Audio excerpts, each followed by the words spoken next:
Us here on Nationwide 90 FM. We're coming to you live from the Choose Jamaica public meeting in central Kingston, specifically the Almond Town division. I have with me, I think I can fairly say, one of the JLP's most effective platform speakers. She's a state minister in the Ministry of National Security and the Member of Parliament for West Rural St. Andrew, Juliet Cuthbert Flyn. Good afternoon, Mrs. Cuthbert Flyn. Good afternoon, Mr. Brooks. How are you? I'm good, Good, good. Fired up. I can see that it's a carnival like atmosphere here. Tell me why we're here. What are we doing? Well, you just said it. We're here to choose Jamaica. I think we all know that, an election is imminent. And so I think all of our candidates, members of parliament, we are getting ready for that. We're trying to, make sure that we have some hype in the communities. Most of or all the MPs were walking, meeting, greeting, doing house to house, and gathering like this. Gathering like this, of course, I believe is very effective to bring camaraderie and to remind persons why they should vote for the Jamaica Labour Party. I see on your social media page, you talk about walking and how important that is. That you've been doing quite a bit of walking. Let me tell you across something. Several communities, I see you going uphill, downhill.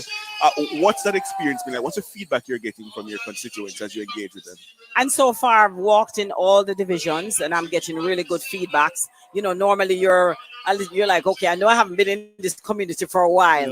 I wonder how they're going to receive you. But the good thing is, even if they don't see me, work has been done in pretty much most of the communities across West Rural, even though it's wide.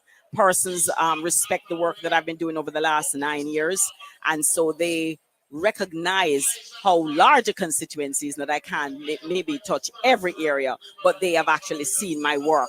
I know what my work is because, again, I put it out there on social media, and so I think the response has been really good. Persons, they are happy to see me. Some place, of course, I've not been in probably like a year or so, but they're very happy to see me, and it's been really good response. You talk about the sheer size of the constituency, and as I watch you walking, I said to myself, how much of that constituency can she cover on foot? What's the organization like for such a large space as a single member of parliament? What's that like? Well, the good thing is I have the Young Jamaica team walking with me. And even before I started covering this, they were out there doing the canvassing, walking, making sure the people see persons from the Jamaica Labour Party, because I cannot cover every area. But I'm going to some of my main areas. That is the focus right now. And again, as I said, people have always seen me. It's nothing new. It's not like, oh, well, we haven't seen her. If it is that person that haven't seen me, they know that they can reach out and touch me, reach out and speak to me on the phone. I'm very accessible. And so I don't think I have that issue in West Rural St. Andrew because of the vast amount of land that we would have to cover, way from Red Hills all the way to Tom's River, which is the border of St. Mary. Right. But again, as I said, I've always made myself visible in communities, so I don't have much of a challenge. And you're one of the faces of, obviously, one of the success stories of the Holness administration's time in office, national security. Obviously, significant developments there, decline in major crimes, specifically murder, and that's clearly a key campaign message that the administration is offering to the people when they say choose Jamaica. When you go to door to speak to your constituents, does that factor? Of course. I mean, you don't take anything for granted. You make sure you're telling people choose Jamaica and why they should choose Jamaica, whether it's the infrastructure, whether it's a new limb on life. You talk about those issues, those social issues. When you talk about just, able to give people teeth who didn't have any teeth in their mouth, to make those simple things that we look at as not a major thing. When you look at those things and you talk about the health center, people are reminding me, oh, Mrs. Flynn, I remember you gave us this new health center in Stony Hill. And so those are the things that you have to remind persons what the government is doing, the infrastructural upgrades and all the things that we're doing, and tell them we want to continue this work. And so we're asking you to choose Andrew Holness, choose me as your representative so that we can continue the work. And you would know, Mrs. Cuthbert Flynn, that there is a faction on social media that's intent on spreading misinformation. that's intent on saying this government has not done enough and therefore does not deserve that third term. How do you combat that? You're going to find persons who don't believe in the voting process. You're going to find persons who don't see a reason why they should vote. And I think what we need to take home and what we need to really say to the persons, it's not a handout kind of thing. And I think we need to get away from the handout mentality. And for sure, this member of parliament, I have actually, reinforced that over the last 9 years. But isn't that difficult though? Because that's how we practice politics for so long. It is difficult, but you know what? We need to make sure that the next 5 years, because that is how we're going to get persons to vote. That is how we're going to make sure that it's not a 35% turnout. That is a 65% turnout. To say to persons, hey, you may not get something in hand, but your child, if you have a child, that child's able to go to school. Who do you think pays the teachers? Who upgrades the school? Who pays for the books that you get to rent? It is the government. It is your tax-paying dollar. And so you have to show persons the water that's coming into your community. You just got new pipes laid. This is a reason. Some people, I have to admit, they do recognize that. And I have several persons calling me. A lady called me. I'm doing a road in Lime Edge. And she called me. She goes, you know what? It was a dirt road. And it's no asphalt. And she said, you didn't just come in and put in a roadway. Your government came in and you're putting pipelines, new pipelines. And now I have water. You can now check that box for an additional vote in the constituency in this upcoming election. And I think those are the things that you have to show people what it is that the government is doing and how it's affecting their lives.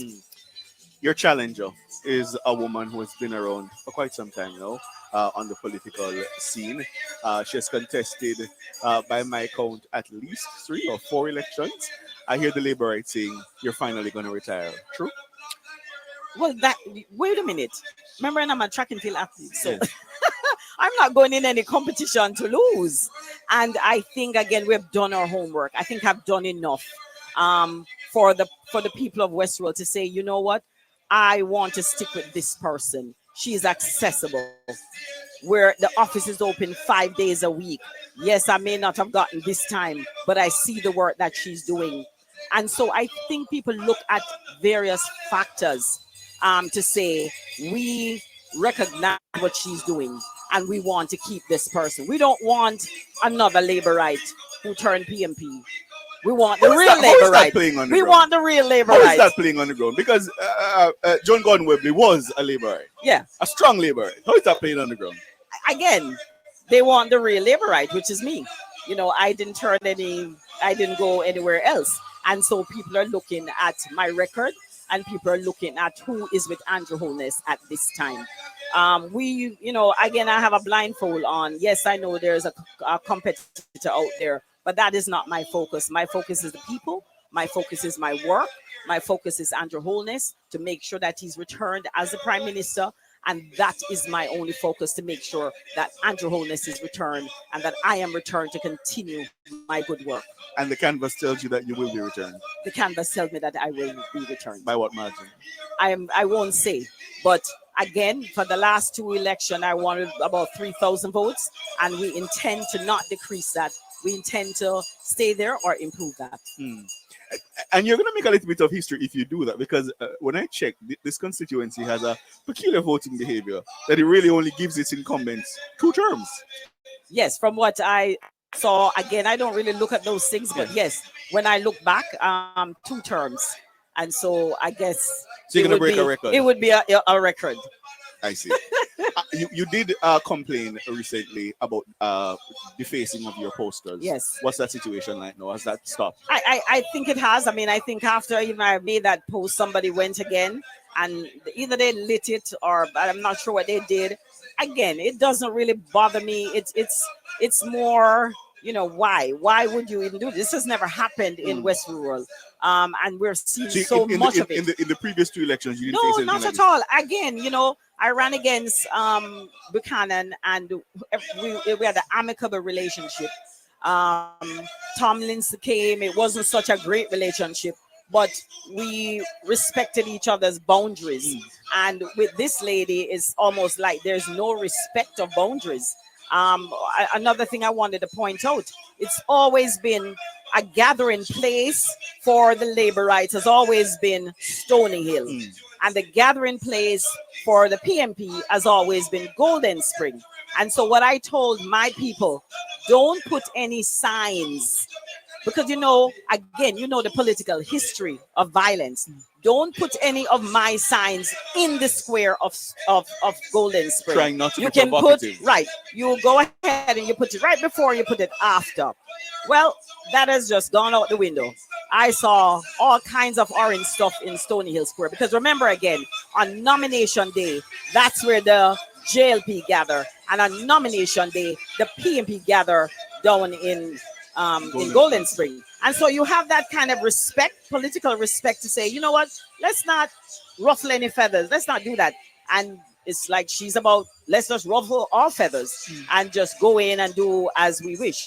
I tell my people, don't bother, don't take down anything. I have enough signs out there. It's not going to bother me. However, again, we're not happy that she's kind of broken that trend that has happened over the years. But, if that's how she plays, that's how she plays. I'm not into that. And the risk of that inflaming tension, Yes. you're going to have to try to control your Exactly. supporters who are aggrieved. Definitely. How do you do that? You have to speak to them, and once they respect you, they're going to listen. And that's the thing. Once they respect you, because I had to say to them, look, just leave it alone. There's nothing green in Golden Spring. And that's not because we can't. That's because we won't. We just won't. Because it's never something that we've ever done. And we're not going to go down there in the middle of the night or in the middle of the day to put up any green, because that is not how I play. All right. Juliet Cuthbert Flyn. She's going for her third term as a member of parliament for West Rural St. Andrew. She's a state minister of national security and one of the speakers you'll hear from tonight. A very effective platform speaker she's become. So you want to stay tuned for that. Thank you so much, Mrs. Cuthbert Flyn. Appreciate it. Thank you. All right. We're going to take a